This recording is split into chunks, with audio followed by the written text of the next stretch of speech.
You have failed us.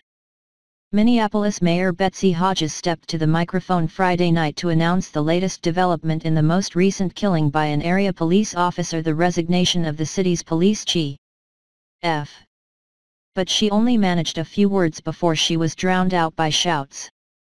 "We don't want you as our mayor of Minneapolis anymore," shouted activist John Thompson, one of many protesters who stormed into the room, according to CNN. "We ask that you take your staff with you.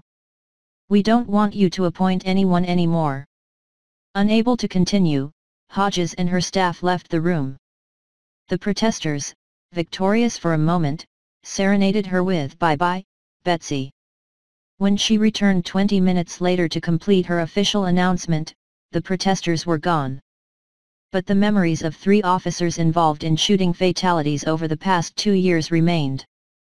The most recent was the July 15 killing of Justine Damond, who was shot by a police officer who had responded to her 911 calls reporting a woman possibly being raped in an alley near her home. Clad in pajamas, Damond, an Australian native, approached the responding police car on the driver's side.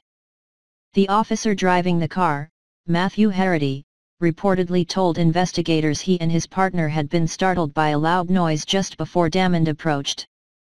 Officer Mohammed Noor, who was sitting in the passenger seat, shot across his partner and hit Damond. Noor reportedly has refused to be interviewed by investigators. Both responding officers had failed to activate their body cameras, violating department policy, meaning there will never be a definitive, objective depiction of what happened in that alley. But concerned citizens see a pattern in the 3 Minneapolis area police shootings. Inadequately trained officers with little regard for human life. The officer-involved slayings of Jamar Clark and Philando Castile sparked protests in Minneapolis and outside the city limits, especially since the officers involved were cleared of charges. On March 30, 2016, authorities announced that the Minneapolis officers who shot Clark would not face criminal charges because they believed the 24-year-old black man was trying to grab one of their guns. During a struggle in front of an apartment building on November 15, 2015. And last month, a court in Ramsey County, Minnesota, found the officer who shot Castile during a traffic stop not guilty of second-degree murder and other charges. Castile was killed by an officer in Falcon Heights, a suburb of neighboring St. Paul, the state capital. The shootings came as police departments are under increased scrutiny for fatal confrontations, particularly with minorities. So far this year, 554 people have been shot and killed by the police, according to the Washington Post's Fatal Force database. Last year, a total of 963 people were killed. The decisions in the officer-involved killings of Castile and Clark sparked calls for change, and Damond's shooting re-energized those efforts.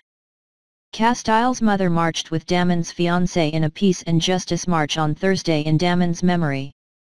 Photos from the Daily Mail showed the duo embracing during the event, which was billed as a show of solidarity for family members whose loved ones had been killed by the police.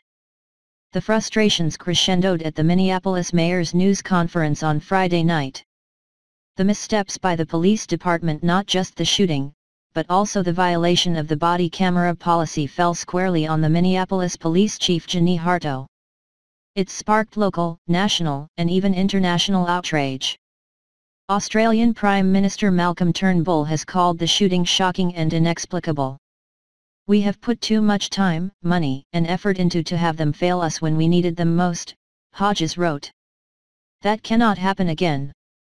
The mayor asked for Harto's resignation and Harto tendered it, making her at least the 4th chief of a major police department forced out in recent years amid controversy over a fatal encounter with officers.